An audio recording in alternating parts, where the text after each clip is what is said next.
Today is Tuesday, November 16th, 6 o'clock. This is a regular meeting of the Greensburg Water Board. Join me in saying the Pledge of Allegiance.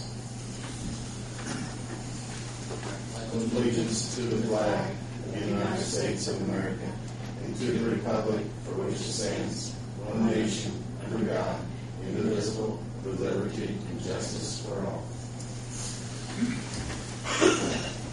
Have we all called on? Chuck? Yes. Tony? Here. Mike? Here. Robin? Present. John is absent. The minutes for the October 19th meeting were distributed in your packet. Is there any objections or corrections to those minutes? Not, they'll be approved as distributed. First order of business is HMTV updates. Darren?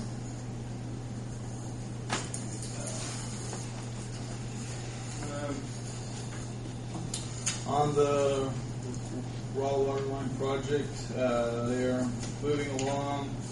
I think they've installed about 26,000 feet if it's installed as of the last pay request, which will be November 2nd, which puts them at about 61% of the pipe is installed.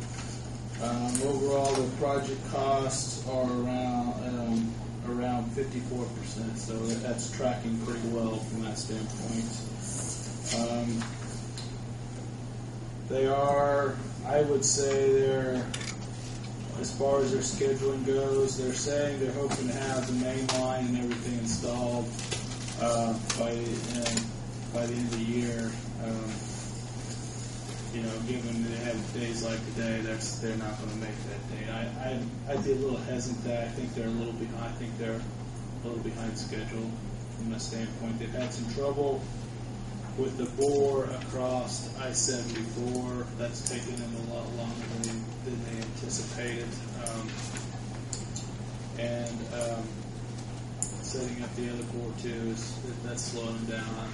They are making good. Their field or their pipeline crew is doing pretty well in the last month. They're in the open area right now. They're actually back. They went across 74 and went around that very quickly. And they're back on the south side 74, east of Muddy Fork. So they're kind of in that running along. They're coming up, approaching. How did they get to Moscow Road today? I went out there, was on board. Okay, well they didn't get there. I think they got rained out for most of the day. So they're working their way toward Moscow. So once they get to Moscow, they'll cross that. They've got the bore or the directional drill across Moscow in already, so then they'll go over there and then they head back toward the plant there, and they're working on the bore along State Road 3 right now. The bypass is what they're working on too. So overall, things are going okay. As from that, they did submit this week change order request. With that change order request, they're also asking for an additional 20 days of time. I haven't gotten far enough into it to really give you where if I think it's where that change order request will be at. It looks high at this point. We're still digging into it a little bit, so hopefully next month I'll be able to give you a report on that. So it is dealing with the additional fiber optic line that was found along Old 421. I don't know if I mentioned that before. Keep in mind, this project was designed back in 2007, and it never got built till this year. And I think one of the communication companies put in an extra line for about 5,000 feet of it, where they had, and it caused infrastructure to have to work around that, some delays there. So that's what this change order request is dealing with. But right now we're in the credit. We did approve the one change order or the credit for the elimination of granular backfill, and that's an $84,000 credit. So we're on the good side of the change order now. So we'll deal with what they've presented here. So, any other questions?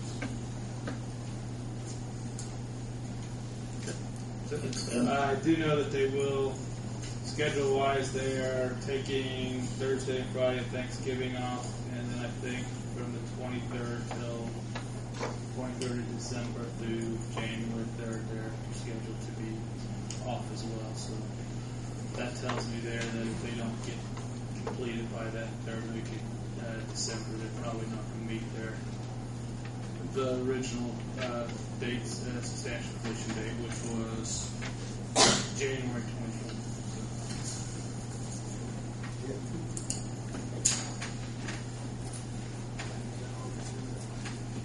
About 3/4 of the way. All I need to do is Rick, you didn't have anything for us today? No, sir. I don't want to buy anything. I can give you an update on the wells if you like. As you're aware, we're in the process of exploratory wells north of town. Right now, National Water Service, they have done, I believe, 2 wells for us. They're working on their third out on Moscow Road. When he finishes that up, we're going to be up on 420 North. We have scheduled 6 or 8 test wells. We're looking for some sand and gravel is what we're looking for up there. This one out on Moscow Road is going to be a 12-inch casing. It's a rock well. It's not going to be sand and gravel. So, but that's about all I have on the wells portion of it. So we're working where we need to be. Any questions? Thank you, sir. Larry?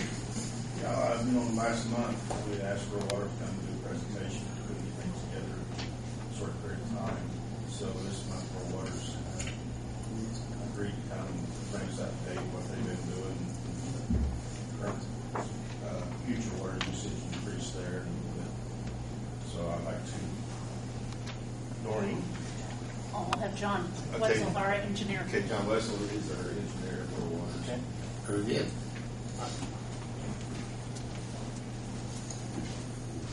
All right, thank you. My name is John Wetzel. I'm an engineer with Midwestern Engineers. We've been the engineer for Decatur County Rural Water since their inception in the early 1990s. Also tonight with Rural Water is Norman Campbell.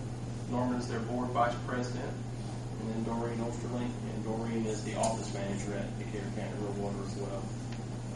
We'll try to keep this brief because I know we've got other business to take care of, but the purpose here tonight was just to update the board on a couple of projects that Rural Water has in progress right now, where they stand on that, and if you have any questions or concerns with them, we hope we can answer your questions or concerns. And before I get started on on what they got in progress, I just want to give a brief history of Rural Water. I don't know if everybody knows the extent of what Rural Water serves right now out through the county.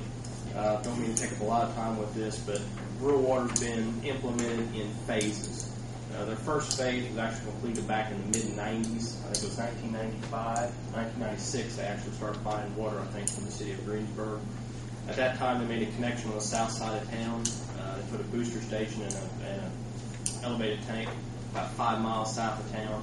That tank elevation is about 5 or 50 feet higher than the city's tank. Just with the elevations they needed to serve, they needed a little bit higher. At that time, they served 400 to 500 customers, I think. Shortly after that, they completed what they called their Phase 2 project, which that took water to the community of Adams. With that, there was another connection on the north side of town out there by 421 and the 46-3 intersection. But that was their Phase 2. Phase 3 was completed in the early to mid-2000s. That basically was an extension off the Phase 1 mains. Continued to kind of spread outward through the county. Also took lines pretty close to the county line with Jennings County. Just last year, they completed what they called their Phase 4 project. Again, basically just extending outward through the county. I think with that project, we now serve about 1,200 customers. Almost all of them are residential in nature. When that project was complete, they had grant funds from the United States Department of Agriculture and Rural Development. They had some monies left over, and at that